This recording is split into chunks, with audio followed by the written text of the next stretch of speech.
Hello friends, welcome to billionaire seeds. இன்னைக்கு நாம credit card பத்தி தெரிஞ்சுக்கலாம் வாங்க. கிரெடிட் கார்டு நமக்கு ஃப்ரெண்டா எனிமியா அப்படின்றத ரவி குமார் அப்படின்ற ரெண்டு பேரோட சின்ன கதையில இருந்து நம்ம தெரிஞ்சுக்கலாம் வாங்க.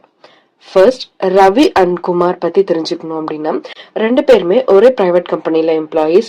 ரெண்டு பேருக்கும் மந்த்லி சேலரி அரௌண்ட் 30,000 தான். ரெண்டு பேருமே சேம் லைஃப் ஸ்டைல் தான் ஃபாலோ பண்றாங்க. Like nearby houses, rent, groceries, fuel எல்லாமே சேம் லைஃப் ஸ்டைல் தான். பட் ரெண்டு பேருக்குமே ஒரு சின்ன சின்ன ஹேபிட்ல டிஃபரன்சஸ் இருக்குது. ஸோ இந்த சின்ன சின்ன ஹேபிட் டிஃபரன்சஸ் தான் லைஃப் ட்ராஜடியா மாத்த போதும். அது எப்படின்னு சொல்லி நம்ம பார்க்கலாம் வாங்க. சோ இவங்க ரெண்டு பேருக்குமே ஒரே பேங்க்ல தான் ரெண்டு பேருக்கும் அக்கௌண்ட் இருக்குது. அண்ட் தென் ஒரே பேங்க்ல ரெண்டு பேருக்கும் கிரெடிட் கார்டும் கொடுத்துருக்காங்க. அந்த கிரெடிட் கார்டோட லிமிட் அரௌண்ட் 50,000. சோ இவங்களோட salary 30,000, but credit card limit 50,000. ஓகேவா? ரவி கார்டு எப்படி யூஸ் பண்ணுவார் அப்படின்னா, அவரோட டெய்லி நீட்ஸ்க்கு மட்டும் யூஸ் பண்ணுவாரு. Like petrol, groceries and recharge, இந்த மாதிரி டெய்லி அன்றாட எது எது அவங்களுக்கு அவசிய தேவையோ அந்த தேவைகளுக்கு மட்டும் யூஸ் பண்ணுவாரு. பட் குமார் என்ன பண்றாரு, கார்டு அவரோட கம்ஃபர்ட் ஜோனுக்கு ஏத்த மாதிரி யூஸ் பண்ணிக்கிறாரு. லைக் ஆன்லைன் ஷாப்பிங், இஎம்ஐல மொபைல் வாங்குறது, அண்ட் தென் வீக்கெண்ட் அவுட்டிங்ஸ், இந்த மாதிரி யூசஸ்க்கு எல்லாம் சேர்த்து, which means அவங்களோட பேசிக் நீட்ஸுக்கும் வாங்கிட்டு அதோட சேர்த்து இந்த மாதிரி அடிஷனல் நீட்ஸுக்கும் யூஸ் பண்ணிக்கிறாரு இஎம்ஐ கார்டை. இஎம்ஐ அஸ் அ ஃப்ரெண்ட் வெர்ஷனை ஃபர்ஸ்ட் பார்த்துட்டு அடுத்த எனிமி வெர்ஷனா எப்படி இருக்குது அப்படின்றத பத்தி பார்க்கலாம் வாங்க. சோ ஃப்ரெண்ட் வெர்ஷன் பத்தி பார்த்தோம் அப்படின்னா, ரவியோட லைஃப் ஸ்டைல் பத்தி எடுத்துக்கலாம். கிரெடிட் கார்டு எப்படி ஒர்க் ஆகும் அப்படின்னா, வித்தின் 30 days ஒரு பில் ஜெனரேட் ஆகும். அந்த 30 days உங்க இந்த கிரெடிட் கார்டு யூஸ் பண்ணதுக்கான பில் 30 டேஸ்க்கு அப்புறம் பில் ஜெனரேட் ஆகும். சோ ஒன்ஸ் அந்த பில் ஜெனரேட் ஆன உடனே ரவி என்ன பண்ணுவாரு, அந்த டோட்டல் அமௌண்ட் ஃபுல் பேமெண்ட் பண்ணிடுவாரு. பில் ஜெனரேட் இன்னைக்கு ஆகுதுன்னா இன்னைக்கே ரவி ஃபுல் பேமெண்ட் பண்ணிடுவாரு. சோ அதனால அவருக்கு 0 இன்ட்ரெஸ்ட் தான். சோ இப்போ மந்த் ஃபுல்லா அவர் யூஸ் பண்ணாரு இல்லையா இந்த கார்டு வச்சு. சோ அந்த கார்டு வச்சு இவர் யூஸ் பண்ண யூசேஜ்க்கு இவர் இன்ட்ரெஸ்ட் இல்லாம ஃபுல் பேமெண்டா ஃபர்ஸ்ட் டேவே பே பண்ணிடுறதுனால இவருக்கு இன்ட்ரெஸ்ட் இல்லாம ஃபுல் பேமெண்ட் பே ஆயிடுது.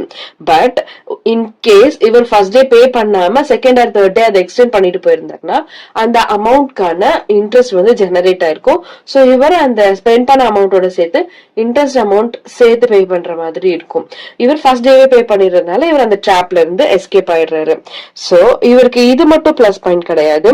பேங்க் சைட்ல இருந்து இவருக்கு ஸ்மார்ட் யூசர் அப்படின்றதுக்காக ஒரு சின்ன சின்ன ரிவார்ட்ஸ் கூட கொடுப்பாங்க. Like cashbacks. ஃபார் எக்ஸாம்பிள் இவர் மந்த்லி 6,500 வரைக்கும் ஸ்பெண்ட் பண்ணாரு அப்படின்னா இவருக்கு 65 to 150 rupees வரைக்கும் கேஷ்பேக் ரிவார்ட்ஸா கொடுக்குறாங்க. சோ இவருக்கு இந்த whole month credit card use பண்ணி செலவு பண்ண மாதிரியும் ஆச்சு. பிளஸ் இவருக்கு கேஷ்பேக்கும் கிடைச்சது. பிளஸ் இவருக்கு 0 இன்ட்ரெஸ்ட்லயே ஃபர்ஸ்ட் டேவே பில் பே பண்ணிடுறதுனால, அதுவும் ஃபுல் அமௌண்ட்டும் பே பண்ணிடுறதுனால 0 இன்ட்ரெஸ்ட்லயும் இந்த அமௌண்ட் எல்லாமே அவருக்கு கிடைச்சிருது. சோ இந்த மாதிரி ஸ்மார்ட் யூசேஜுக்காக ரவியோட லைஃப் ஸ்டைல் ரொம்ப நல்லாவே இருந்தது. கிரெடிட் கார்டை ஸ்மார்ட்டா யூஸ் பண்ண தெரிஞ்சதுனால ரவியோட லைஃப் ஸ்டைல் ரொம்ப நல்லாவே இருந்தது. இதெல்லாம் பேங்க் எண்ட்ல நோட் பண்ணி வச்சுக்கிட்டே இருந்தாங்க. லைக் பேங்க் எண்ட்ல ரவியோட இமேஜ் எப்படி கிரியேட் ஆயிருக்கு அப்படின்னா, ரவி ஒரு குட் பாரோவர். இவருக்கு அந்த ஸ்மார்ட் கார்டை நல்லா யூஸ் பண்ண தெரிஞ்சிருக்கு. லைக் இவர் டைமுக்கு அந்த அமௌண்ட்டை ரீபே பண்ணிடுறாரு வித்தவுட் இன்ட்ரெஸ்ட். பிளஸ் இவருக்கு அந்த அடிஷனல் கேஷ்பேக்கும் கிடைக்குது.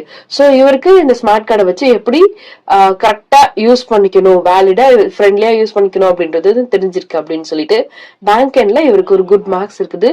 சோ இவரோட கிரெடிட் ஸ்கோர் இன்க்ரீஸ் ஆகுது. So credit score is equal to character certificate. So இவருக்கு ஃபியூச்சர்ல லோன் எதுவும் வேணும் அப்படின்னாலும் கூட இவர் பேங்க் போய் அப்ரோச் பண்ணாருன்னா ஈஸியா லோன்ஸ் கிடைக்கவும் வாய்ப்பு இருக்குது. தென் லோ இன்ட்ரெஸ்ட்லயும் அவங்க லோன் ஜெனரேட் பண்ணி கொடுக்கவும் வாய்ப்பு இருக்குது. இதுதான் ரவியோட credit card usage, friendly usage. So ரவிக்கு இந்த கிரெடிட் கார்டை எப்படி யூஸ் பண்ணணும்ன்றது தெரிஞ்சிருக்குது. இவருக்கு ஸ்ட்ரெஸ் ஃப்ரீ லைஃப்.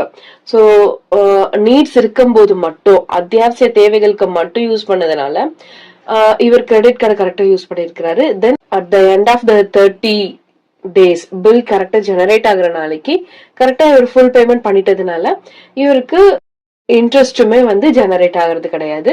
இவருக்கு குட் பாரவர் அப்படின்னு சொல்லி பேங்க்குமே வந்து கிரெடிட்ஸ் கொடுத்துருக்காங்க. அப்போ ரவிக்கு வேற ஏதாவது எமர்ஜென்சி நீட் வந்தா அவர் யூஸ் பண்ண மாட்டாரா அப்படின்னா கண்டிப்பா யூஸ் பண்ணுவார். லைக் ஹாஸ்பிட்டல் இல்ல சடன் டிராவல் இல்ல வேற ஏதாவது எமர்ஜென்சி சுச்சுவேஷன் வரும்போது கண்டிப்பா அவர் கிரெடிட் கார்டு யூஸ் பண்ணுவாரு. பட் அரௌண்ட் 15,000க்கு மட்டும் தான் அவர் யூஸ் பண்ணுவாரு.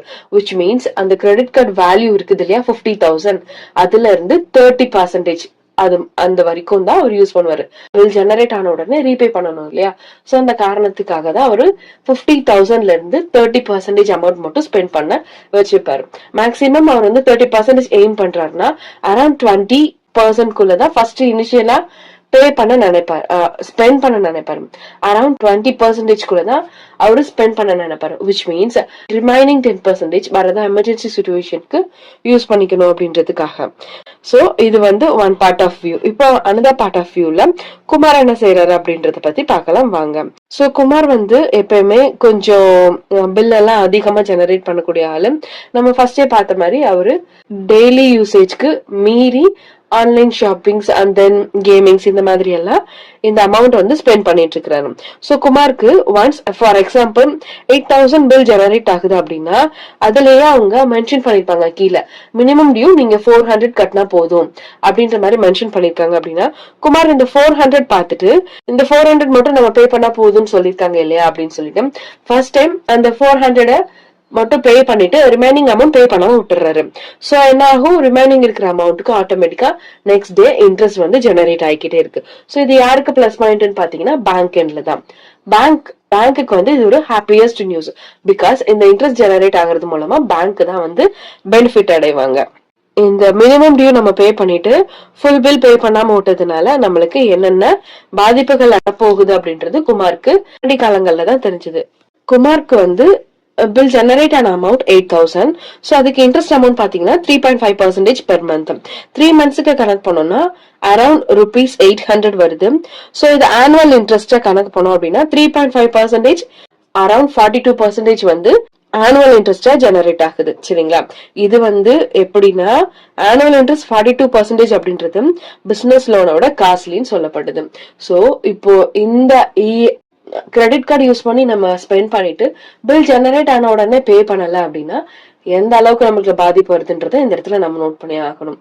சோ இன் ஃபியூச்சர்ல குமாருக்கு என்ன நடந்தது அப்படின்னா 3 மந்த்ஸ்ல bank calls, sleepless nights and then salary வந்த உடனே பில் பே பண்றது, அந்த பில் பே பண்ணியுமே வந்து அவரால் ஃபுல் அமௌண்ட் வந்து கட்டி முடிக்க முடியல. பிகாஸ் அந்த 3 மந்த்ஸாவே அவருக்கு மினிமம் டியூ மட்டும் பே பண்ணினதுனால இருக்கிற மேக்சிமம் அமௌண்ட்டுக்கு இன்ட்ரெஸ்ட் ஜெனரேட் ஆகிக்கிட்டே இருக்குது.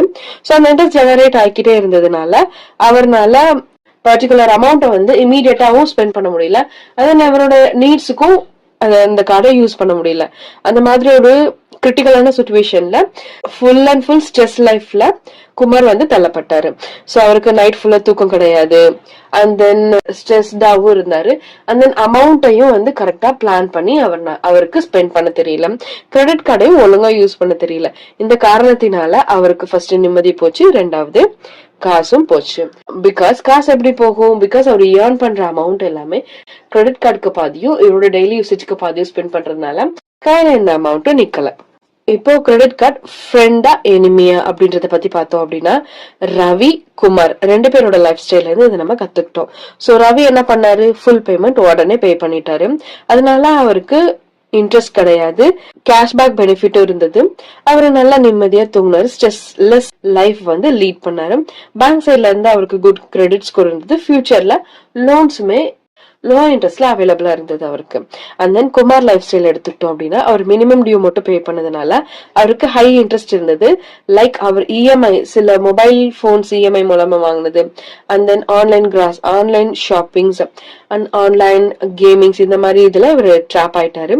மினிமம் டியூ மட்டும் பே பண்ணதுனாலையும் கிரெடிட் கார்டு யூசேஜ் அதிகமா இருந்ததுனாலையும் இவர் வந்து ஸ்ட்ரெஸ் அண்ட் கால்ஸ்க்கு உள்ளாகிட்டாரு. பிகாஸ் இவர்னால அந்த சொன்ன பில் ஜெனரேட் ஆன டேட்க்கு அமௌண்ட் வந்து கரெக்டான அமௌண்ட் பே பண்ண முடியல. இதனால இவரோட கிரெடிட் ஸ்கோர் வந்து ரொம்ப புவர் ஆயிடுச்சு. சோ கிரெடிட் கார்டு யூஸ் பண்றதுக்கான 4 கோல்டன் ரூல்ஸ் பத்தி நான் இப்ப உங்களுக்கு சொல்ல போறேன். பார்க்கலாம் அது என்னன்னு. Rule number 1, full payment only. Once 30 days once bill generate ஆன உடனே, இன்னைக்கு ஜெனரேட் ஆகுது பில்னா இன்னைக்கு நைட்குள்ள ஃபுல் பேமெண்ட் பண்ணிடுறது தான் நம்ம சைடு சேஃப். பிகாஸ் நம்ம இன்கேஸ் ஃபுல் பேமெண்ட் பண்ணாம விட்டுருந்தோம் அப்படின்னா குமாரோட லைஃப் ஸ்டைல் மாதிரி நெக்ஸ்ட் டேவே நம்மளுக்கு இன்ட்ரெஸ்ட் ஜெனரேட் ஆயிருக்கும். அண்ட் தென் அந்த இன்ட்ரெஸ்ட் நம்ம சேர்த்து பே பண்ற மாதிரி இருக்கும். ஏன் நம்மளுக்கு வம்பு, நம்ம இன்னைக்கே ஃபுல் பேமெண்ட் பண்ணிட்டோம்னா அன்னைக்கே வேலை முடிஞ்சுது. Second thing, use 30% limit. So நம்மளுக்கு என்னதான் பேங்க் கிரெடிட் கார்டோட அமௌண்ட் வந்து 1 lakh இருந்தாலும் கூட அதுல 30% தான் நம்ம யூஸ் பண்ற மாதிரி இருக்கணும். பிகாஸ் இந்த 30%க்கு மேல நம்ம யூஸ் பண்ணாலும் கூட கிரெடிட் கார்டோட பேக் எண்ட்ல இதை நோட் பண்ணிக்கிட்டே இருப்பாங்க. இது ஸ்மார்ட் யூசேஜ் கிடையாது. ஸோ 30% யூஸ் பண்றது தான் smart usage. Third thing, no cash withdraw. நம்ம கையில கிரெடிட் கார்டு இருக்குது அப்படின்றதுக்காக நம்ம ஏடிஎம்ல போயோ இல்ல வேற எங்கேயோ போயோ கேஷ் வித்ரா பண்ணக்கூடாது. ஒன்ஸ் நம்ம கேஷ் வித்ரா பண்ணிட்டோம் அப்படின்னாக்க அந்த கேஷ் வித்ரா பண்ண டைம்ல இருந்து அந்த செகண்ட்ல இருந்தே நம்மளுக்கு இன்ட்ரெஸ்ட் ஜெனரேட் ஆக ஆரம்பிச்சிடும். Next rule number 4, one card is enough. நம்மளுக்கு தான் கிரெடிட் கார்டு ஸ்மார்ட்டா யூஸ் பண்ண தெரியுதே, நம்ம நிறைய கார்ட்ஸ் வச்சுக்கலாம் அப்படின்னு சொல்லிட்டு பேராசையும் பண்ணக்கூடாது. ஒரு கார்டே போதும், அந்த கார்டை நம்ம ஸ்மார்ட்டா யூஸ் பண்ணாலே போதும். So this is the 4 golden rules to use credit card. Problem கார்ட்ல இல்ல, நம்ம எப்படி யூஸ் பண்றோம் அப்படின்றதுலதான் ப்ராப்ளம். ஸோ ஸ்மார்ட்டா யூஸ் பண்ணா கிரெடிட் கார்டு நமக்கு ஒரு நல்ல ஃப்ரெண்ட். அண்ட் தென் அது ஒழுங்கா யூஸ் பண்ண தெரியல அப்படின்னா கிரெடிட் கார்டு நம்மளுக்கு எனிமி தான்.